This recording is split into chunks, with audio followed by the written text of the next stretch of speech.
Bonjour et bienvenue sur Écolo Bio Nature, je suis Isabelle Brunet et mon but est de vous aider à augmenter votre autonomie alimentaire. Alors aujourd'hui on va parler culture sur la terrasse et on ira aussi voir la petite serre et différentes petites choses au jardin.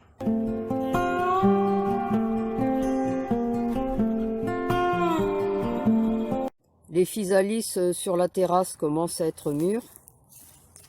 Vous voyez, quand on ouvre, on voit bien le fruit.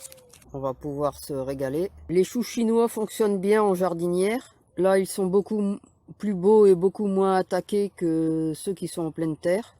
Il n'y a pratiquement pas d'attaque de chenilles.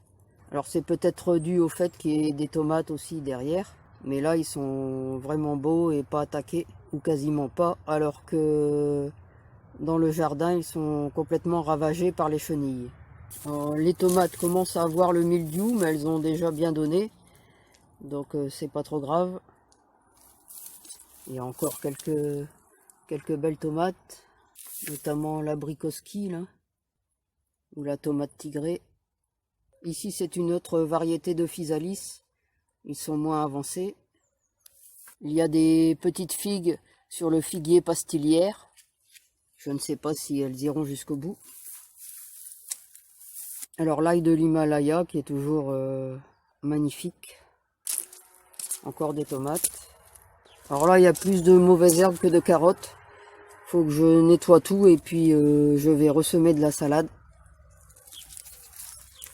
Voilà, toujours des tomates. Hein. On est un peu en fin de saison pour les tomates sur la terrasse. Alors là, un nouveau semis de carottes en bac. Comme ça avait très bien fonctionné au printemps, j'ai refait un semis pour l'automne. On va voir ce que ça va donner.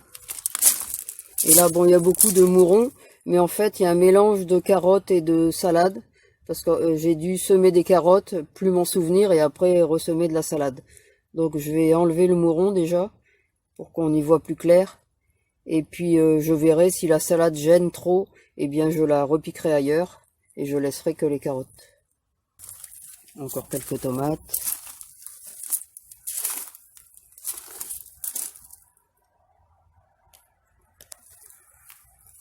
Bon, là c'est la fin, sur la terrasse c'est la fin. Ici aussi dans la serre les physalis commencent à mûrir. Il y en a un ici qui est quasiment mûr. Alors d'une main c'est pas évident. Vous voyez. Alors là c'est du gros modèle. Et il y en a encore à récolter. Mais là ils sont encore verts.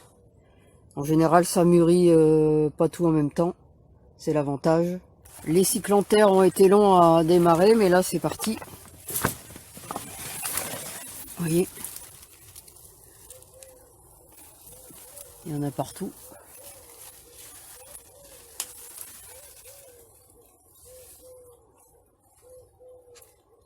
Alors il reste encore bien des tomates dans la serre. Je vais retourner pour vous montrer les concombres lemon. De là. Il y en a encore ici. Il y en a là-bas.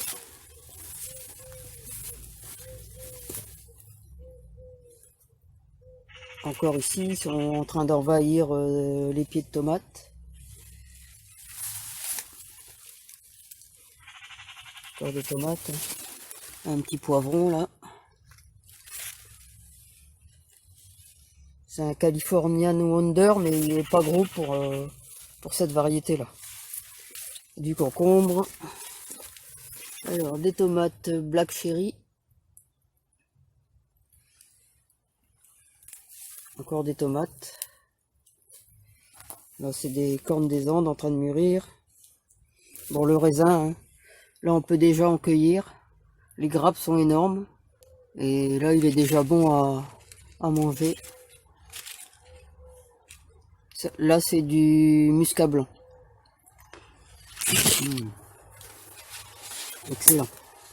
Et encore quelques pieds de tomates bon, qui commencent à s'abîmer. Alors les melons, si je les retrouve, ils sont tellement petits. Là, il y en a un là. Le deuxième est encore plus petit. Il est là. Il a une forme un peu bizarre celui-là. Alors quelques pieds de tomates en pot devant la serre, mais ici ils sont pas beaux. Ils sont beaucoup moins beaux que sur la terrasse. Donc je pense que l'année prochaine j'en mettrai plus là, je les mettrai sur la terrasse. Alors le muscat de Hambourg, il est quasiment bon à récolter. J'en grappille déjà quelques grains par-ci par-là, mais il n'est pas tout à fait mûr. Alors vous voyez la différence, les choux chinois ici sont beaucoup plus attaqués. Bon là j'ai mis des grilles, c'est pas pour les attaques de chenilles hein, évidemment, mais pour les attaques de poupoules qui m'en a déterré. Donc bon je l'ai remis, je sais pas si j'ai réussi à en sauver un, mais je sais pas s'il va vraiment repartir. Donc je l'ai remis, mais sinon elle m'avait tout gratté. Donc c'est pour elle que j'ai mis les grilles. Mais vous voyez, ceux-là sont beaucoup plus mangés par les chenilles. Et là, il en manque carrément. Alors que dans la jardinière, ils sont magnifiques. Alors les haricots ici, ben, on va pouvoir commencer à récolter, vous voyez. Comme je les mange fort fin. Voilà. Ça demain matin, je vais venir les chercher pour les récolter. Et alors donc ça commence à venir. Ça c'était la deuxième zone. Et puis je vais vous montrer ceux qui vont suivre, qui sont en pot. Alors je vous rappelle, hein, moi je mets des très petites quantités à la fois. Je préfère comme ça. Et puis pour faire un repas ou 2 repas, pas plus à chaque fois. Et puis après être un moment sans en manger. Parce qu'on les aime mais en petite quantité. C'est pas trop notre truc. Alors voilà les suivants en pot. Alors je ne sais plus si c'est les mêmes ou bien là si j'avais mis des beurres. C'est peut-être des haricots beurre, ceux-là je me souviens plus. Donc je verrai lorsque ça va pousser. Et il y a aussi en pot les betteraves. Alors toutes ces deux cultures en pot, pour mémoire, hein, je ne sais pas si vous vous souvenez, c'était avant il y avait des pommes de terre primeurs et j'ai gardé les pots pour refaire des cultures à la suite. Et donc là j'ai mis des haricots et des betteraves. Donc ça vous pouvez les avoir sur la terrasse. Hein. Moi ils sont là parce que je les avais déplacés jusqu'ici pour trier mes pommes de terre, pour les vider. Et puis je trouve qu'ils sont plus ombragés ici, ça pousse mieux. Mais ça fonctionne aussi sur la terrasse. Bon là on est en train de refaire la zone. On en reparlera une autre fois. Je vous reparlerai également de la nouvelle zone qu'on a fait ici. On va pouvoir commencer à récolter les premiers épis de maïs. Vous voyez. Alors c'est un mélange de maïs bleu et de maïs classique apparemment. Normalement ça devait être que du bleu. Mais là il y a l'air d'avoir un mélange. Alors vous voyez, il y en a ici aussi. Alors si j'ai pas trop réussi ma mille-pas cette année au niveau des haricots, j'ai au moins réussi mon maïs. C'est déjà ça. Voilà, c'est tout pour cette vidéo. Alors si vous l'avez aimé, n'hésitez pas à la partager dans vos réseaux, à la commenter et à la liker. Et vous pouvez retrouver de nombreux conseils et astuces sur le jardinage bio et la permaculture sur mon blog www.écolo-bio-nature.com et dans mes livres. À bientôt.